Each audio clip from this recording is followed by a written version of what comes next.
Missed an episode of your favorite podcast? Choose from over a decade of content in our archives, not just the latest episode. All free at GCNlive.com.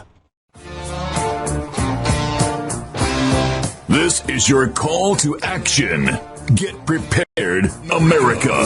Economy, survival, energy, disasters. This is USAPrepares.com. Informative radio, educational radio. Interact now by emailing instructor@USAPrepares.com or text at 434-390-7953. Class, please take your seats. Now, your instructor, Vincent Finelli. Everyone all set, cocked, locked. Here we go. Yeah, your dial is set correctly to USAPrepares.com. We're delighted to be with you this morning in the broadcast classroom. If you'd like to call us, 866-582-9933, 866-582-9933. I'm not sure if the telephone listen line is working yet or not.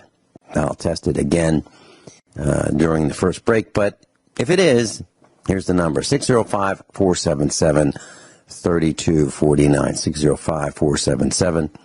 605-477-3249. You know, for those of you who might be new to the class, there are over 250 of us here at USA Prepares, and experts in various areas. We are innovators, dentists, medical doctors, engineers, surgeons, broadcasters, CEOs, editors, researchers, authors, physicists, programmers, farmers, and inventors. None of us is capable of holding down a job. And I'm delighted to introduce to you Jim Stewart, USA Prepares instructor. Welcome, Jim. Hi, Vince. How are you this morning? I am well. I am really well. And, one of the things that, Jim, tell us a little bit about yourself. You studied at University of Missouri, Columbia, had some of the same instructors as Dr. Joel Wallach, studied at the same time, at the same place, in the same classes as he. Tell us just a little bit about you, please. Well, thank you for that beautiful, flowery introduction. I didn't fit anywhere in those instructors you said, though, with all the inventors and scientists and everything. I have to call. Well, hold it. Well, no, that's not true. You studied animal nutrition. You studied animal nutrition. Right. Yes. And you're quite expert at it. And so you are a USA Prepares instructor. But please continue. I thank you tell kindly. us just a little bit about you. Yeah. I thank you kindly.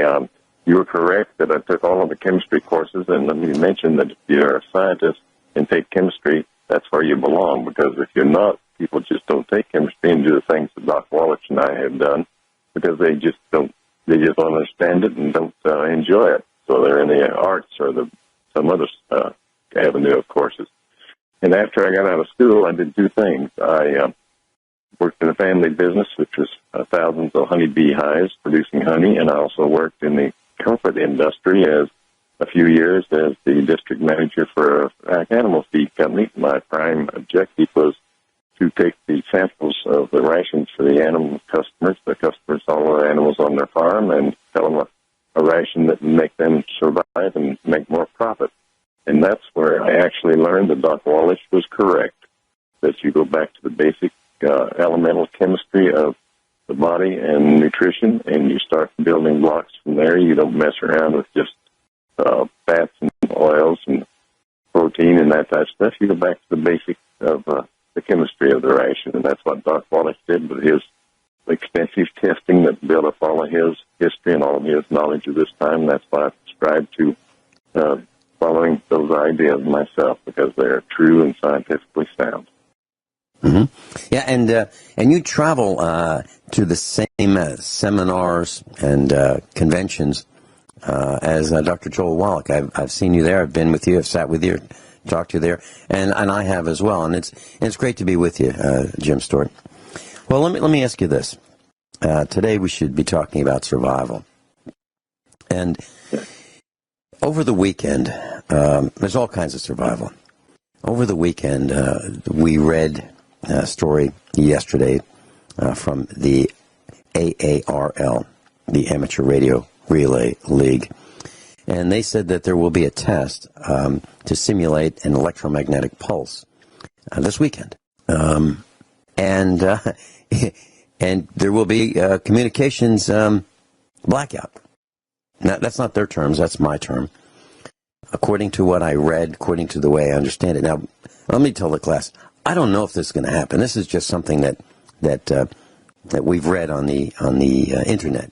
Okay, and what they're saying is, well, to keep everybody safe, we're going to simulate. Our government is going to simulate a coronal mass ejection or an EMP, electromagnetic pulse, and communications will be out. That would be cell phone communications, landline communications, and so forth. And it looks like power as well. Now, I don't know how you simulate that kind of a thing. You either do it or you don't do it, because you've been at the meetups we've had, and I've asked people to simulate a power failure, like a grid down situation in their own homes and apartments. Just shut the power off at their residence, and except for maybe leave the refrigerator running and the freezer running and any medical devices that are required for life support, leave them running.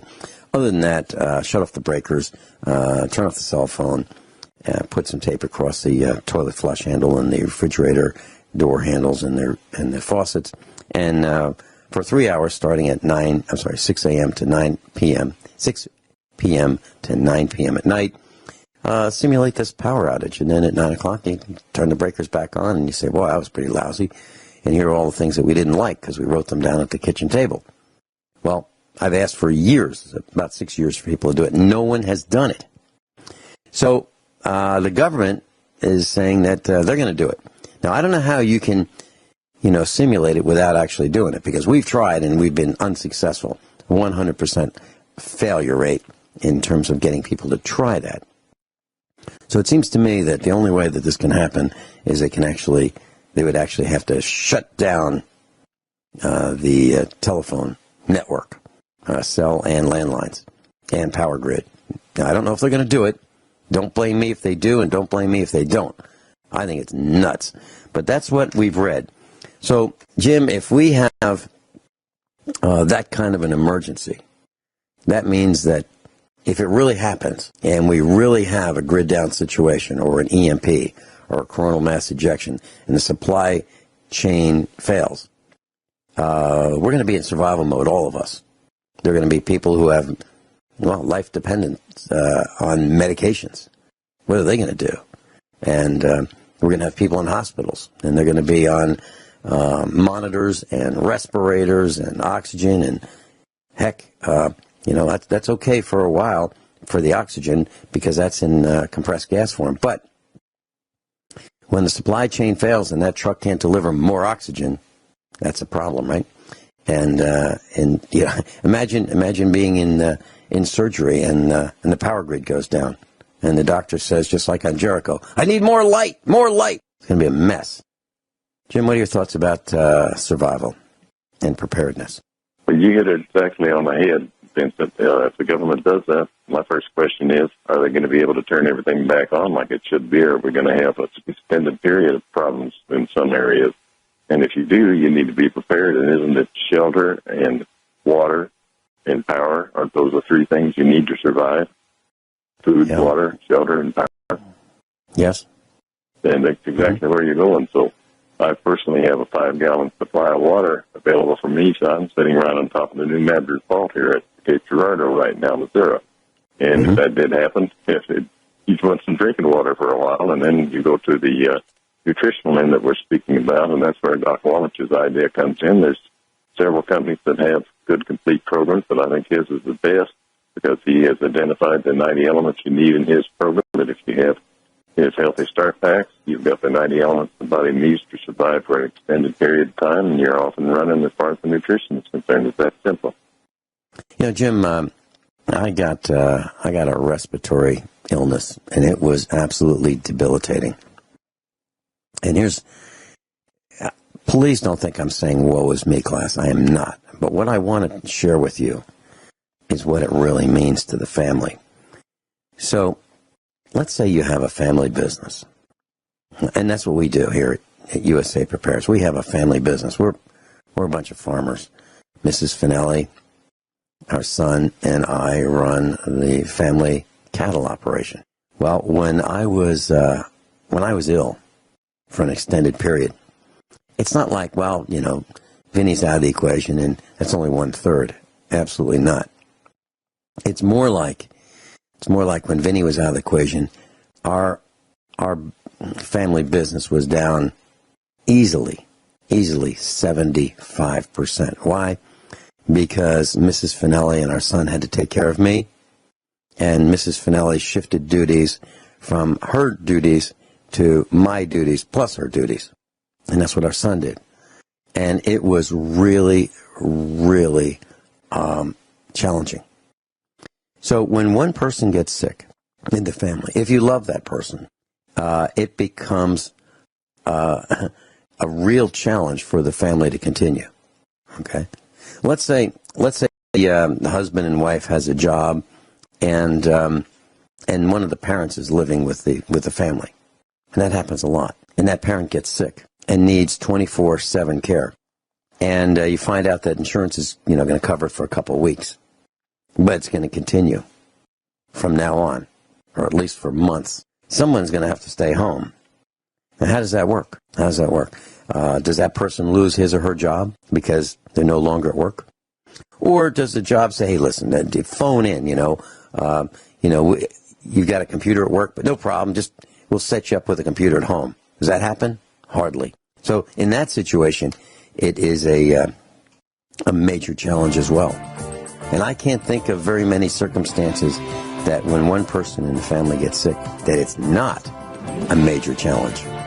So the plan is do everything you can to avoid accidents and stay healthy.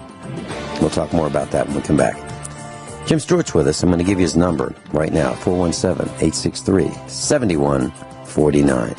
417-863-7149. So Jim Stewart's with us, and we're talking about survival. Jim, you've seen your share of challenges. You had a house fire. What do you suggest that we do to stay prepared? Well, first of all, you've got to have enough food and enough water to survive, and you've got to have a shelter to go to. The shelter might be the least important because your body can survive a lot of stress. But if you run out of food or if you physically run out of water, you're in a problem. And if you run out of food that's nutrition enough for you and has enough nutritional value, then you're going to go downhill pretty fast. And that's where we come in and suggesting that the person do something like Youngevity's 90 elements and their essential elements in their healthy start pack to have something on hand to support anything they're eating to make sure that their survival stretches out as long as they can to maybe see the light at the end of the tunnel. How's that sound? Yeah, and in my case, I take the supplements, and my mom does, and the family does, and it's working. And it's working. And I'm getting stronger every day. I'm doing a lot of things. And there was a time when, not too long ago, where I couldn't even get on the tractor. And now I'm getting up on scaffolding, and I'm broadcasting. As a matter of fact, it was worse than that, Jim.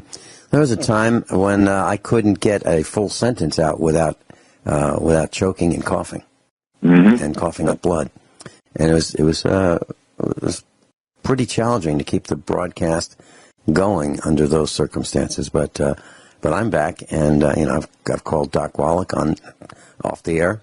I've talked to him on the air, and I've asked him all the questions that I have. And we even have one of our instructors who has Parkinson's, and I sent her the Beyond Tangy Tangerine canister and the de-stress, and I said, try this. Let's see if it works. And I called her off the air after several weeks, and she said, yeah, it's working. So there you have it. That's great. Great. One other thing I might mention, you're talking about water as a survival.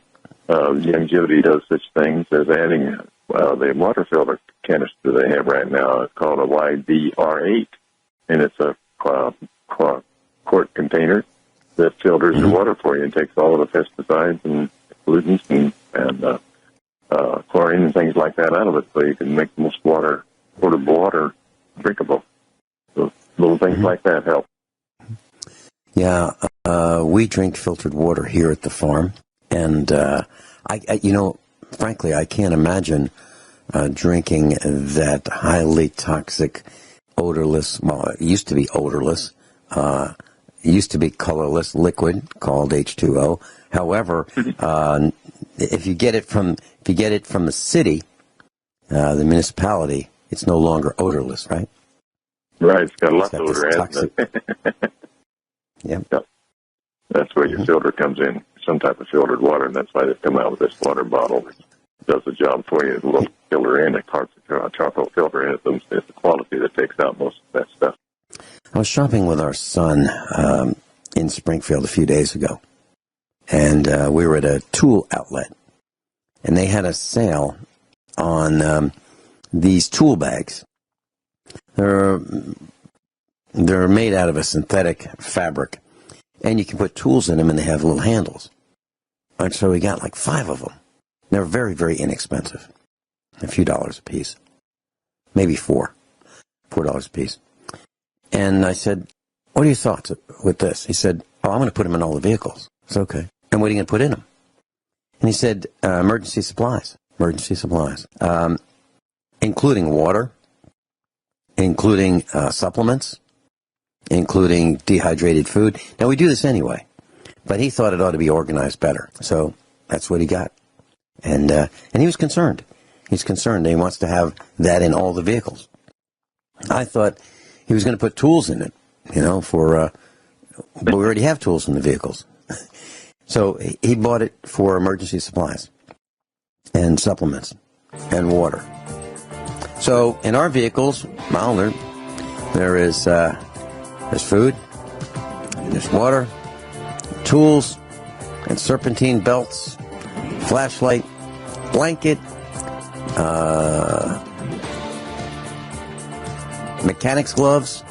Yeah, that's what we keep in the vehicle, and maybe some firearms. I can't remember. Yeah, broadcasting live from Minnesota. Kyle's engineering the broadcast today. It's good to be with Kyle. Kyle, thanks so much for being side by side with us. Jim Stewart's with us, and let me give you his number if you'd like to talk to him more about the supplements that he and I consume. 417-863-7149. 417-863-7149. Jim, when you were studying nutrition at the University of Missouri in Columbia, Missouri, I believe you were taught that animal nutrition and supplements is given by weight of the animal. It's not necessarily true with Western medicine for humans, right?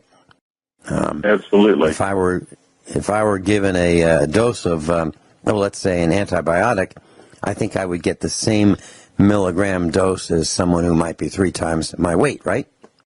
Correct. Yeah. So why is it that it's different?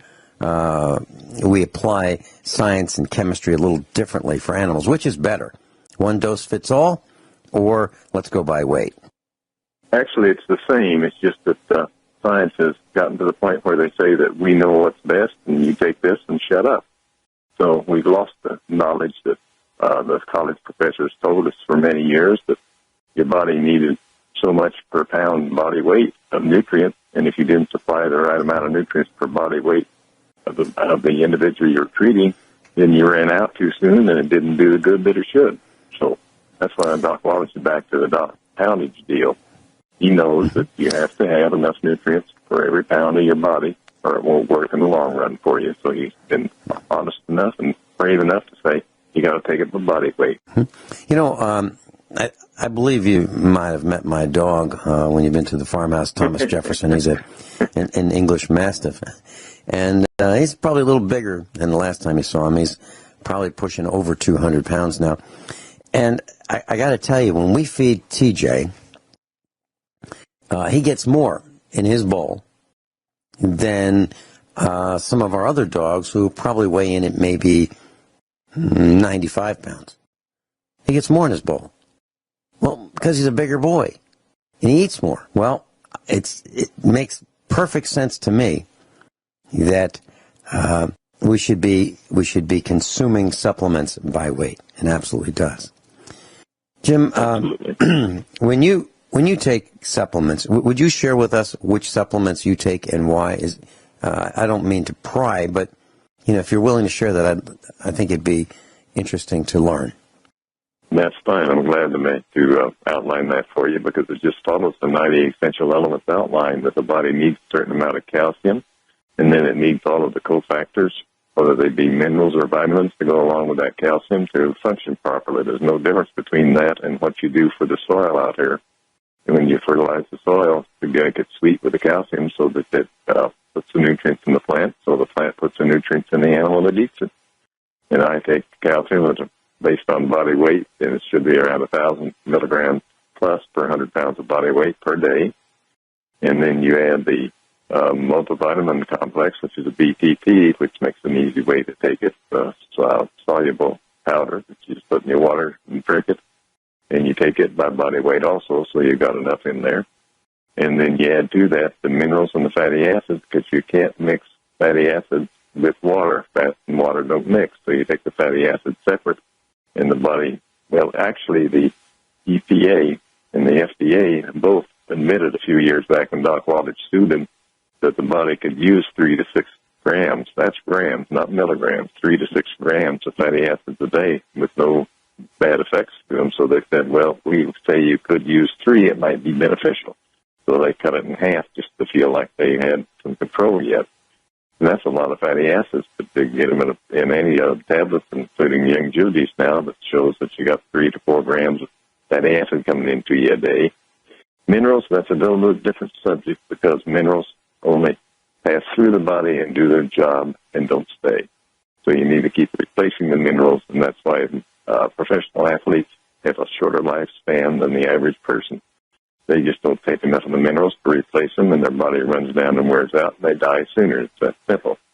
So if professional athletes that take our products and take the minerals, last longer, and have a longer period of making those millions of dollars that they make out there simply because they keep their body mineral supply rejuvenated. And that's why I take 1 ounce or 2 ounces, sometimes 3 ounces a day of the plant minerals along with it. So you put the calcium products, with the multi-mineral vitamin products, the fatty acids, and with the mineral products, you got those 4 areas covered on a chemistry basis, which comes back producing the protein, the carbohydrates, and the fats, and the minerals, and the things that your body needs each day.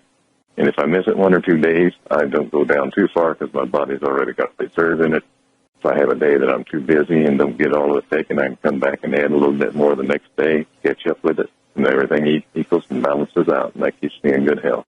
Now, when you say, you're talking about the athletes, and they wear out faster than they might otherwise not wear out, are you saying that someone who consumes the right amount of minerals will live longer? Assuming they're not in an accident, generally speaking. Correct. Yeah, that's correct. And you also hold that true in a person that has an outdoor job that they sweat a lot, because that's where the minerals are going out, is in your sweat. It goes out 2 ways, through your urine and through your sweat. And if a person sweats a lot, they're using up more minerals than the person that doesn't sweat, as far as a person with an office job. So you would find if you could selectively sort out the lifespan of a outdoor worker that had a job in the summertime and the heat and sweat a lot and drank a lot of water, they would have a shorter lifespan than the person that had an office job on an average. You could, compare the 2 occupations there. That brings up another subject. You need enough water to go with this, but the water is a cleansing product for the system. And when you drink the water, it goes through and does its job and carries the impurities and the things your body's not using out when you eliminate the water out of your body. So there again, you're flushing the minerals out, not just sweat, you're flushing it out through your urine. And if you don't replace it in your mouth and the food that you take, your supply goes down in your body, your supply goes down in your body, and everybody from Linus Pauling years ago all the way through the major scientists that have addressed this question, they've all said you've got to have the minerals and the vitamins and cofactors together to work, to make everything work in your body. If you don't have the right balance there at the time the body needs it, then things start going bad. And that's part of what I would guess happened to you, and it's happened to me in the past before I got on the full Wallach program. My body was running down to the point that it wasn't getting all the nutrients it needed, either intake or in the body, and it started breaking down, and the body processes didn't happen like they should, so I started getting what the scientific and the medical community has diagnosed as diseases, and they're really just a nutritional deficiency, and Wallach proved this in all of his research work that he did years ago. So if people learn, and that brings up one other subject. Wallach is not just a chemist or a scientist or a health producer, product producer. He is a true scientist, and he has written many books, both for textbooks for college study and peer pressure. What do you call them? The papers that you supply, that you submit. Peer review. Peer review. Huh? He's written many of those, and then he has written about 10 or 12 books that address this total subject we're looking at, that gives you a track to run on. First of all, that shows you what's available out there to use for survival. Then it gives you methods to use those resources to survive, and how to use them, and how to diagnose what you need, and how to use it to get the best results. So there's several books available, and he's really a complete package. When you really get to looking at his history and what's available through his resources, it's a complete package for a survival period. And it's a big word, but it covers a lot of things. And the scientific community now has actually come out and admitted that the word that Wallach coined several years ago, Doc Wallach coined it epigenetics, that is the right word to use, that describes our total environment, mind, body, and soul, that the way the system works for us as an organism alive here on planet Earth, that if you have the epigenetics balance, then you will survive better. And Wallace has addressed that whole thing through this system that he has available in direct marketing, and he's going to be better than the Walmart or the Amazon or anything like that in the future, because they're already growing to that point that people are subscribing to that method of gaining knowledge and products to fit their lifestyle for their survival and their benefit of growing and maturing and doing good things in life. That's the bottom line. Jim, I know you. I know you know a lot of people, and you've been to a number of these conventions. And have you seen many other people who are as busy, are as mobile, who work as hard, as long as Joel Wallach? Very, very rarely. Let me back up just one step. Through my life experience, I have had the opportunity to meet many icons and movers and shakers in several industries, animal food industry and agriculture, chemical pesticide industry, and work with them on every level, from manufacturer through distributor, through dealer, through consumer. And I've put on my one hand the number of people I have met that come close to being on the level of productivity and availability that Dr. Wallach has done. It's mind-boggling. I can't grasp around it. And I've been in this business of looking at this type of situation for years, and it's hard for me to grasp what all he actually has done and is still doing. And the reason is he's proof of his policy and his theories and his protocol on what works for a person. He does it, and it's working for him, and he's still going 300 to 400 meetings a year, millions and millions and millions of miles of flying every year. You know, you just try and keep track of where he's at, and you find out where he is from anywhere in the nation. In fact, he went to Guadalajara, Mexico a week ago with a big convention they had down there, because they're opening up to all of his products because of his philosophy and the usefulness of it, and the benefits to the people of that nation. They're doing the same in many other foreign countries now, simply because there's far-minded and visionaries in that area that have grasped his philosophy and are taking it out to the population to help the people in the country and on the human humanity. Jim Stewart's with us. Jim, you mentioned BTT, and I just want to tell our broadcast class what you meant by BTT. That is a canister of supplements called Beyond Tangy Tangerine. BTT is, as it's known as an abbreviation. So, Jim, what's with the eggs? You know, when Joel Wallach and I are talking on the radio, he's saying, eat more eggs. And I mentioned to him that we had, one day I mentioned, we've got 6 chickens, and I said, what should we do? He said, get more chickens and eat more eggs. What's with the eggs? Why does he keep saying that? Eggs do 2 things for you, basically, as far as I'm concerned. One is it supplies and supports your system's need for cholesterol. The medical industry has bad-mouthed cholesterol, and there's no proven test, as I understand it, that show cholesterol is the culprit, that it all does good things. It's what the disease is underlying the cholesterol production that's causing the problem. You need to address that disease, not the cholesterol production. And when you badmouth cholesterol and do away with it, you're doing away with a lot of body functions that it's there for. And one main one that we see on the rise now is Alzheimer's disease. It's coming on because the general public is being depleted of cholesterol, and cholesterol is one of the most important things in your brain to keep you working properly.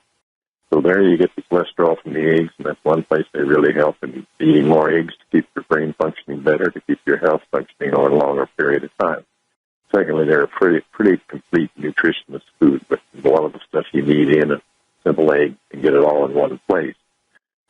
You get back to nutrition and what they're feeding the chickens and stuff there, though, and whether they're being fed properly to give you ultimate nutrition for that egg. But basically, the chicken puts about everything that's needed in an egg for your body to use. So it's a complete package to use, so you can't go wrong by eating more eggs on that basis. Mm-hmm. Okay, and, you know, I do. I eat eggs every day, and it works for me. You know, Jimmy mentioned, you know, kind of what happened to me. What I ended up getting was one of those hospital diseases. You know, really, really tough to treat, really tough to cure. And so mine was because I was in the hospital, and that's where I got one of these diseases. It was something that I'm still working on curing. And let me ask you this. How do you feel about colloidal silver? Well, it was used a lot before antibiotics came along to do the job of antibiotics, and many of the drugs now are used to replace the silver. So it had a proven track record of being a terrific product for the body to use in its line of defense against all of the diseases and maladies and ailments that come on in the body. So colloidal silver definitely has a place to be used in nutrition as far as keeping the body healthy. And it's very simple. Like Doc Wallace once told me, I asked him, how do you tell how much salt to put on your food? And he said, well, if it tastes too salty, you got too much. So the same thing with the colloidal silver. That some people think people get silver, they take too much colloidal silver, turn green and other colors. Well, if you actually do, then the body's getting too much of it. It's showing it up on your skin a little bit, so you back off on how much you're taking. That's, you know, it's really common sense.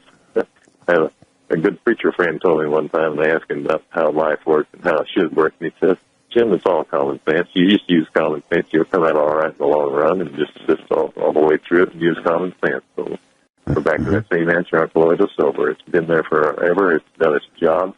It's been replaced by marketing products to make a profit for whoever is replacing it, but it's still a great stuff to use to be a good line of defense for the body. Mm-hmm. And I use it every day. Yep. And, you know, one of our instructors, Dr. Richard Allen Miller, has said, you know, it'll all work out in the end. And if it hasn't worked out yet, it's not the end. Jim, I want to thank you for being with us today. And class, let me give you Jim's number. If you'd like to call the Youngevity Doc Wallach protocol and order hotline and get the same supplements that Jim Stewart and I take and my mom takes and the family takes here, 417-863-7149, 863-7149. Jim Stewart, thanks so much for being with us today. Everyone all set, cocked, locked? Hour number 2 of USA Prepares. You know, I listened to the advertisements on this broadcast. Now, advertisements are generally heard because there's an advertising department at GCN, and advertisers are interested in broadcasting their message to many audiences, and including this one and our class. And I was listening to one from Infidel Body Armor. I thought, wow, I need to call them. And what I do is I call the advertisers to introduce myself and thank them for advertising with us. And I'd like to know more about them. And the gentleman that answered the phone when I called is Chad Cooper, and he's the owner. And it's his voice that you hear on the advertisement on this broadcast, and you heard it a few minutes ago. Well, I called him last week to arrange a time when he could come on, and here he is. Chad Cooper, welcome. Hi, thanks for having me on. You know, it's delightful to hear your voice. And Chad, so we're going to be talking for this hour about body armor. Now, your company is InfidelBodyArmor.com. And class, you can go to that website, Infidel, INFIDEL, bodyarmor.com, and you can learn about body armor. And the purpose of this broadcast is to teach you a little more than you might know already, and introduce you to some of the concepts and what it is and what it's for, and even can it be defeated and how. So, Chad, I understand that you've been in the industry for a while. Your background is you're a police officer. You spent some time in the United States Air Force. You're a military contractor. You're the owner of Infidel Body Armor. And that's right. Yeah, I'm not a current police officer, but I was, yes. You were, okay. And can you share with us what kind of police officer you were? Oh, I was a city cop. I worked in Arizona near ASU. Arizona State University. Okay. Right. Okay. And how long have you been in the body armor business? Can you share that with us? Sure, yeah. Well, body armor's been a part of my life since at least 2002 when I became a police officer, and more intimately once I guess more involved after I started Infidel in 2012. So, yeah, I've been around the industry for some time. Military exposure, defense contracting exposure, and yeah, I recognize the need for body armor, and really what was out there at the time, I felt like was really insufficient to meet the needs of not only our contractors deploying, but also, I looked at this and I said, most people who need body armor can get it. They have access to it. The reason why they don't wear it is because it's uncomfortable, it was hot, and then potentially too expensive to wear. And so as prepper, as a person who believes in being self-reliant, I looked at the stuff that was out there, and there really wasn't anything on the market that met my needs. And so working with some engineers, we were able to develop something that was new, that was specifically for preppers, and it turned out to be great. Now, can you tell us, why don't we start with this, what is body armor? What does that mean? Mm. So one of the misnomers is that it's a bulletproof vest, and I'll tell you, nothing out there is bulletproof. There's always going to be some round that somebody invents that will defeat whatever you're wearing.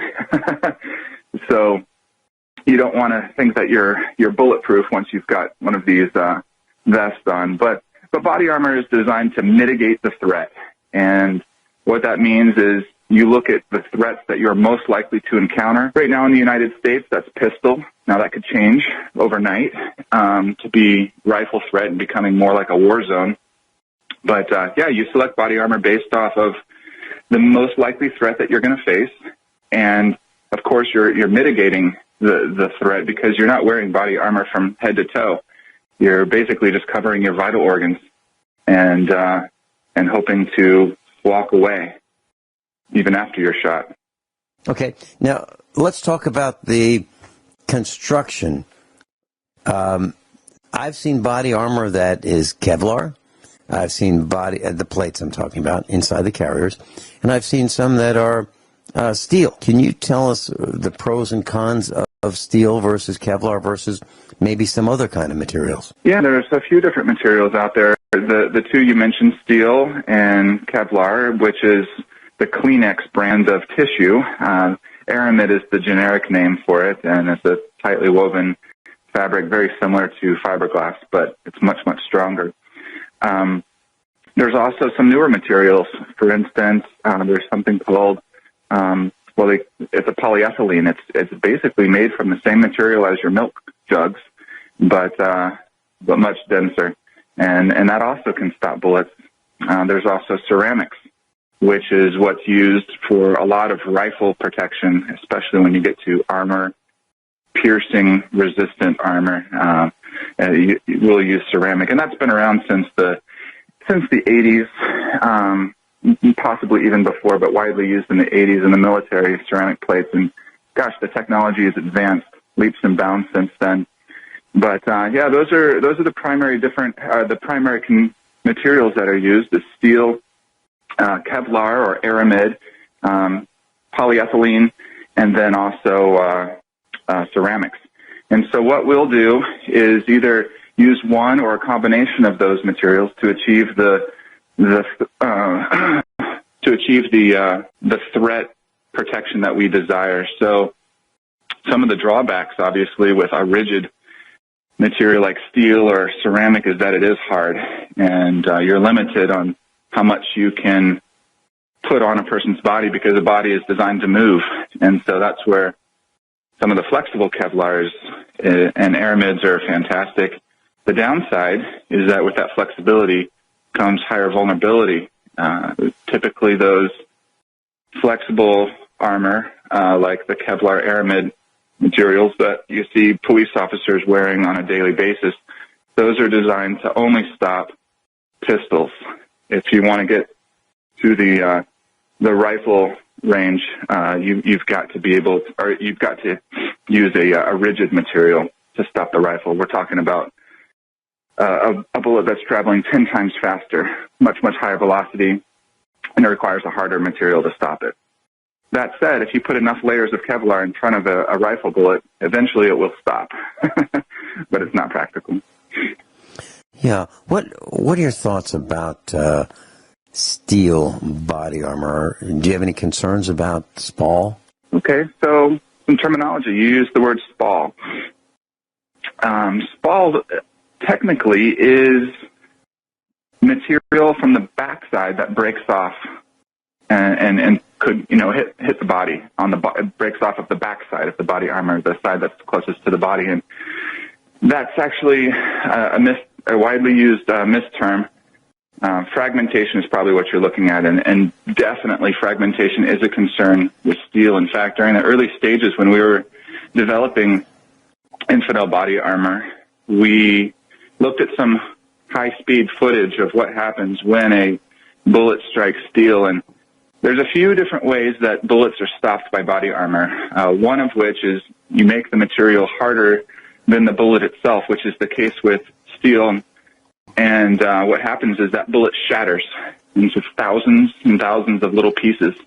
And depending on the incident of angle, those thousands of pieces of shrapnel, we're talking lead, copper, whatever else was in that bullet, can hit you in the face, neck, arms, legs, and could potentially be life-threatening.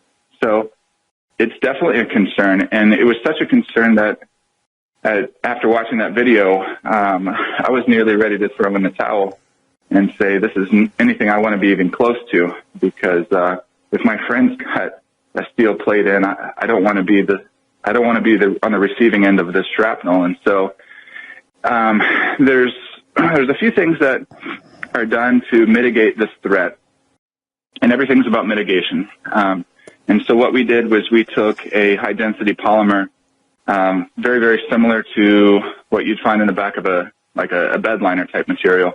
But instead of being only a 1/16 of an inch thick, we made it a 1/4 of an inch thick and adhered that to the plate. And so what that does is it acts like a sponge to absorb all those pieces of fragments, and it works fantastic. So the bullet travels through the rubber, strikes the plate, shatters, but that rubber absorbs all of the smaller fragments. And so if you're going to purchase steel, I would not purchase a plain steel. I would definitely make sure it had a buildup of polymer on it to absorb the shrapnel. I've seen a few other ones where they put it inside of an aramid bag. It's not very popular. My thoughts on that are that the weak point is on the sides where the Kevlar is actually sewn together. So for that reason, I think that the polymer buildup is definitely the way to go. Now, we've experimented with different thicknesses, different materials, different primers to achieve the ideal combination. But did that answer your question, Vincent, about the drawbacks of steel? Yeah, shrapnel is the biggest concern, but we can mitigate that with the buildup. Yeah, and when I learned about spall, I learned that it was flakes of material that break off, a larger body, and I was thinking of spall on the front end of the steel plate, and that was of extreme concern to me. We'll talk a little bit more about that when we come back. Chad Cooper's with us. He's the owner of InfidelBodyArmor.com. Chad Cooper's with us. InfidelBodyArmor.com. And class, if you decide that you want more information and you happen to be traveling, you can go to usaprepares.com, click on the instructors tab, and you'll find a link right there to your instructor, Chad Cooper. That's InfidelBodyArmor.com. And I suggest you peruse his website first. And there's a video there. I think you'll find it fascinating. And then once you get a chance to spend some time at the website, then if you get more questions, that would be a great time to call him. So, Chad, when I lived in Virginia, I set up a shooting range.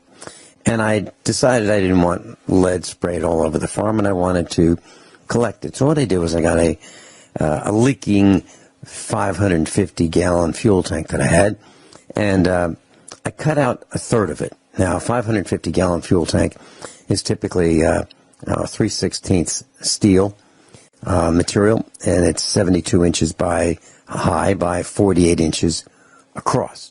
And I turned it on its end, and I stood it upright, cut out the third of it, and that third that I cut out was in one piece, and I hung it on the inside so it would swing a little bit along the back edge of the open tank.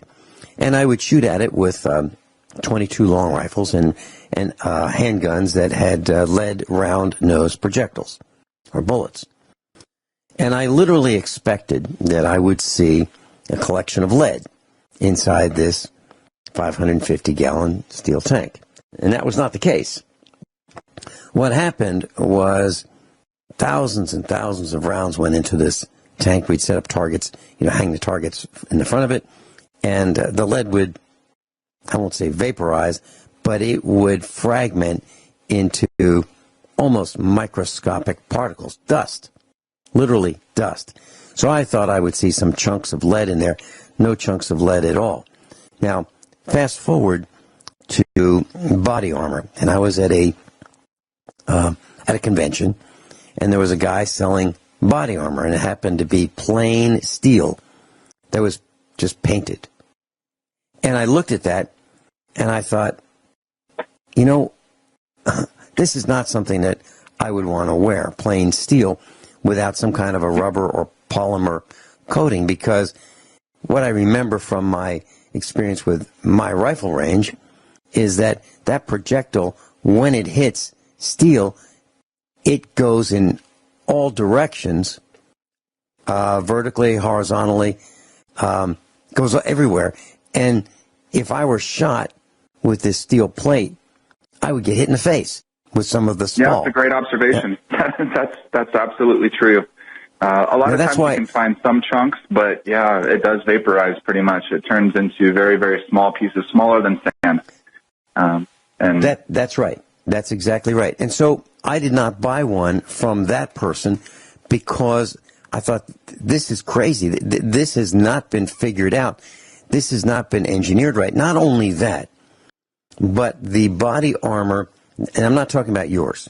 Let me say it a different way. I am not talking about yours. I'm talking about what I saw being sold at a gun show and a convention.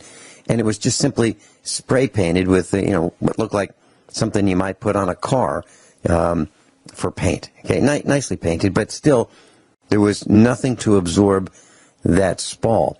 And not only that, but the plate was kind of shaped semi-curved, so it looked like not only would you get some spall, but it would really direct it more toward your face than if it were just a flat plate. So I was really concerned about that. Now, when I went to your website, I saw some really, what looked to me much, much more effective at preventing most of that, if not all of that, from happening. Did I see that right or not? You did, yeah. There's a slow motion video that we have demonstrating first the anecdote that you had about the steel when a bullet hits it, that it shatters, and we've got a slow motion of that, and then contrasted with our plate where it literally absorbs all of that shrapnel, and it's very effective. Yeah, of course, the more you shoot something, the more holes you put in something, the less effective it becomes over time, but we're able to shoot this dozens and dozens of times before it becomes a significant threat, which is one of the big reasons why this is great for preppers, for people who want to be self-reliant, because you need a plate that's going to last more than one engagement. Obviously you're going to wear the best that you have, and if you have access to a brand new plate, that's what you're going to wear. But if you survive an engagement, hold that thought. Chad Cooper's with us. InfidelBodyArmor.com. InfidelBodyArmor.com. Chad, we were talking about preparedness-minded people, survivalist types, and they may be interested in more than, or having their body armor survive and last, more than one engagement. Please continue that discussion. Right. So, let's say this way. NIJ, the National Institute of Justice, they are the governing body for body armor in the United States, among other things. So they're the standard which police officers buy their body armor, and they set the standard. So the standard is currently 6 shots. 6 shots. That is the standard. If it fails on the 7th, doesn't matter. To me, as a person who wants to be prepared, that, in the event of a collapse, say I do survive one engagement and I get shot 6 times. Well, what am I going to do? Do I have any faith in this body armor that it's going to last me another engagement?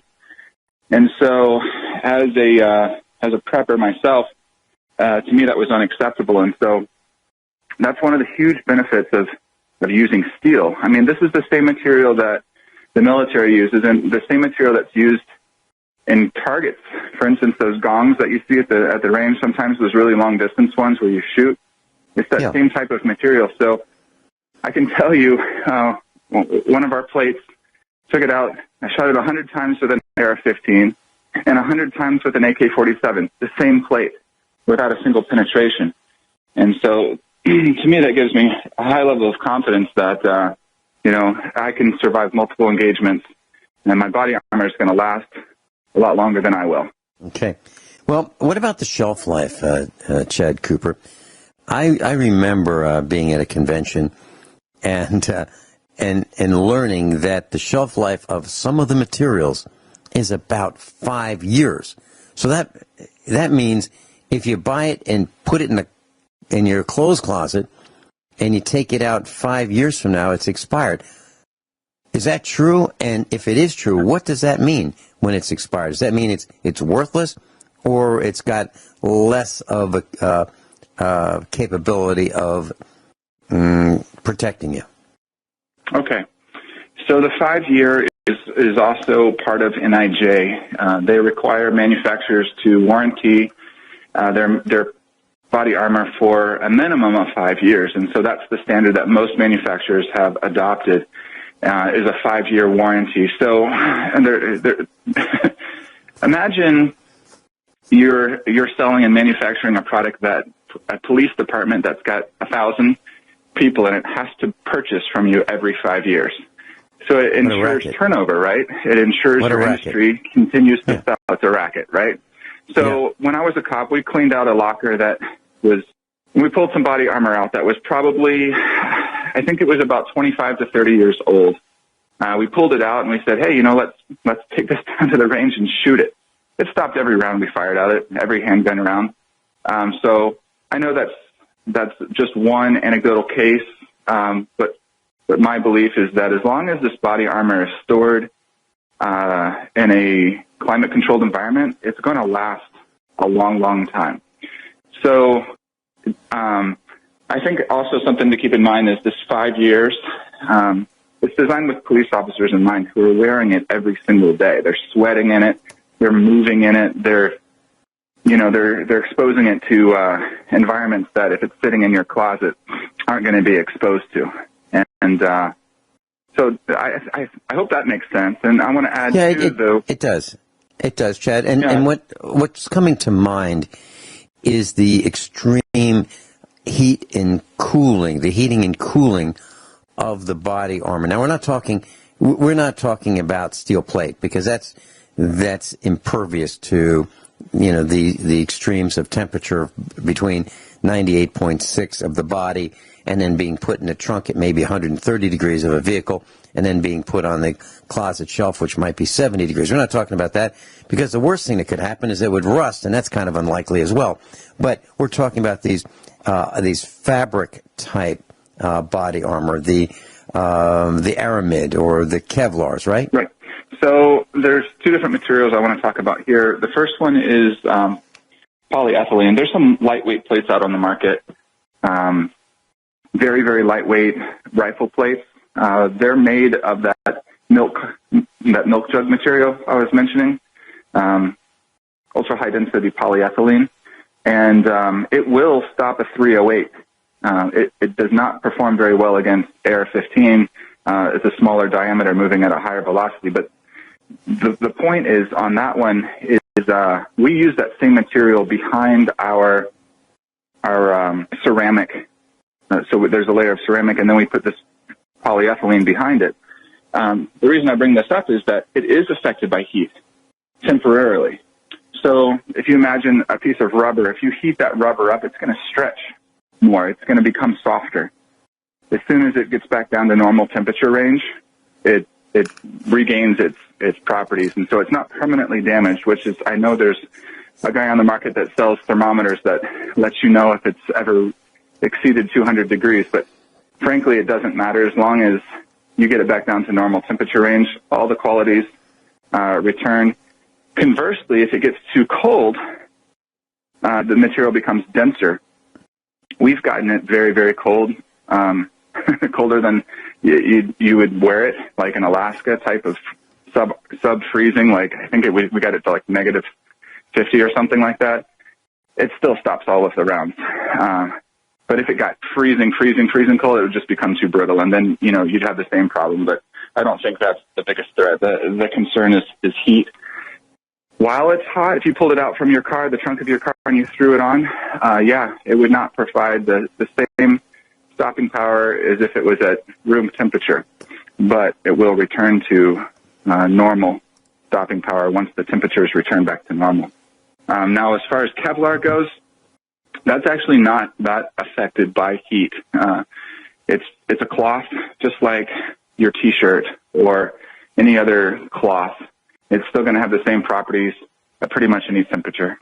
Chad, I'm imagining in my mind a conversation that you might be having with one of your customers who's called you and said, I've been to your website, I've looked at the videos, I've read the frequently asked questions, and I see that there's the Kevlar, the high-density polyethylene, the aramid, the ceramic composites. Okay, so I've just one more question. I can just imagine this being asked, and tell me if I'm wrong. But I can imagine your customer to be calling you and saying, okay, Chad, which one do I buy? Does that happen? All the time. So the answer is, which is actually the question I get the most is which one's the best? But behind that is which one should I buy, right? So that's what they want to know. Which one should they buy? And so the answer is it depends. There's no best answer for every situation. I've got people who are security guards, police officers. Their number one threat right this very minute is pistols. Handguns are the biggest threat that police officers face because they're easily concealed. And they might be interacting with a person that they don't even know that they're armed. And they blink, they turn their head for 2 seconds, and they could have a gun being fired right at them. Most of us, I'm not a professional anymore. I'm not wearing body armor for a living, is what I mean by that. So I'm not going to be wearing my body armor when I interact with people at the grocery store or at the gas station. I don't think you would be either. Most of us don't feel like we need to wear body armor on a daily basis. Now, I've also sold body armor to jewelers who do.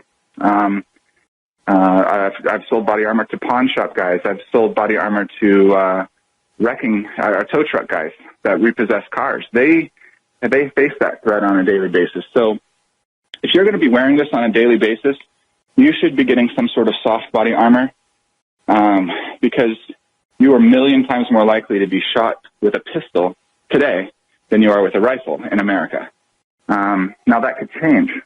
I think most preppers, myself included, the day that I have to start wearing body armor, pistols are no longer my biggest concern. My biggest concern at that point becomes rifle. That becomes a rifle threat.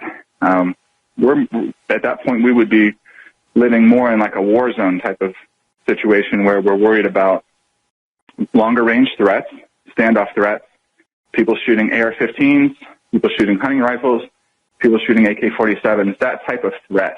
And so if that's your concern, and you're only going to be wearing body armor in a condition like that, I think that's most people, then you want to start looking at rifle body armor, and that means level 3 or level 4.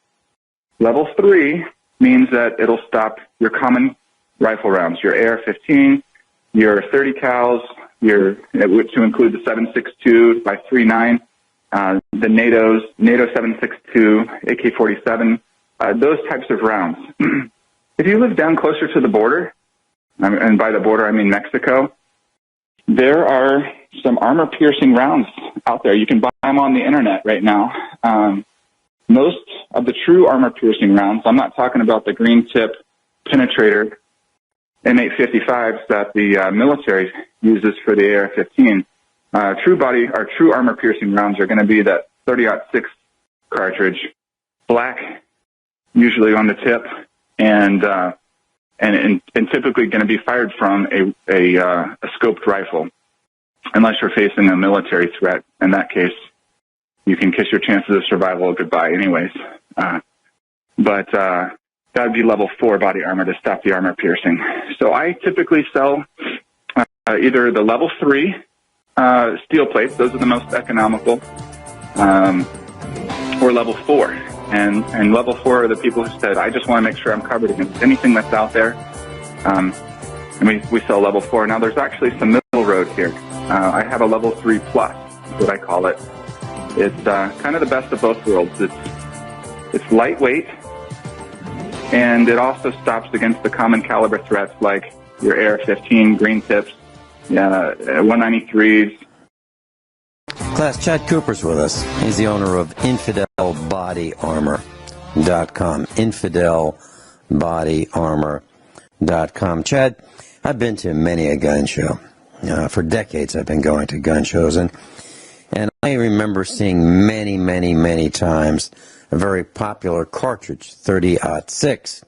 And it's, if you were to spell it, it would be 30-06. That particular cartridge was in service since 1906.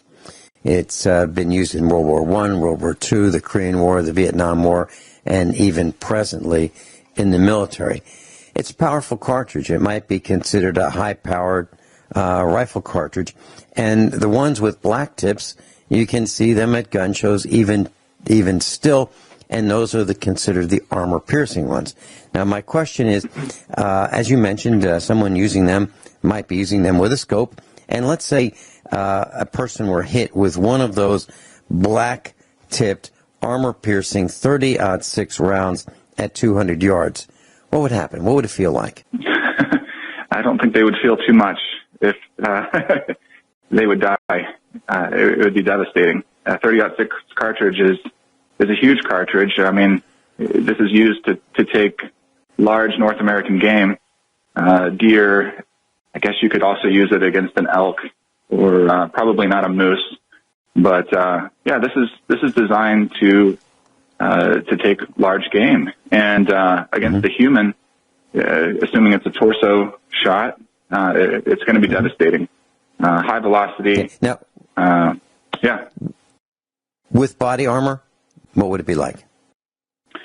So this is a big question, and so the answer is it depends. So I'll clarify: angle of incidence, distance, terminal velocity, the state of mind of the person who's being shot. Are they running away, running towards, standing still? There's so many factors to say what would it feel like. And so I've talked to several people who've actually been shot. And two of them were military in combat. They said that one guy didn't know he was shot until later that night when he went to go reach for his night vision goggles and noticed that they were damaged. And when he started looking at the rest of him, he saw that his vest had holes in it, and he had been shot. Didn't even know. The other guy had just downed a Red Bull, instantly got into a firefight.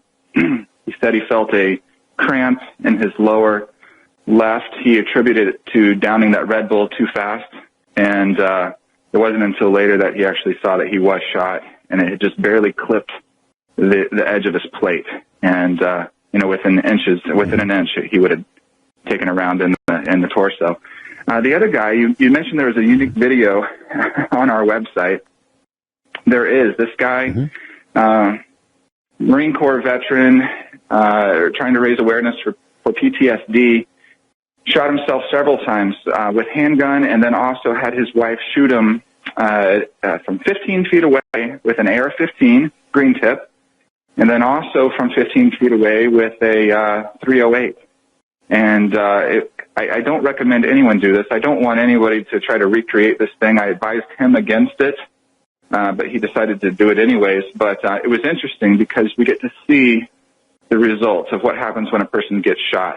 I didn't know if it would knock him back. I didn't know if he would be bruised. We didn't know, but we do know. He said he'd felt mosquito bites that hurt worse. And so, there's a lot of factors that go in to being shot. But those are just some anecdotal. We've got some video footage of a person being shot with body armor. So, yeah, it's kind of interesting. Okay. check out infidelbodyarmor.com. Very quickly, we've got 30 seconds. Defeating body armor. Can it be done? Yes.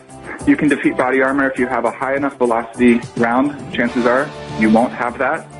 So the way that you defeat a person wearing body armor, say it's an active shooter who's wearing body armor like the guy in the theater, you can either go for torso, pelvic shot. So you want to go lower, immobilize them so you can move up and finish him if need be, or you can do a headshot. And headshots are very, very hard, so I recommend shooting below the waist, going for his groin area, the pelvic cradle. That's going to be how you're going to stop somebody wearing body armor. We're out of time.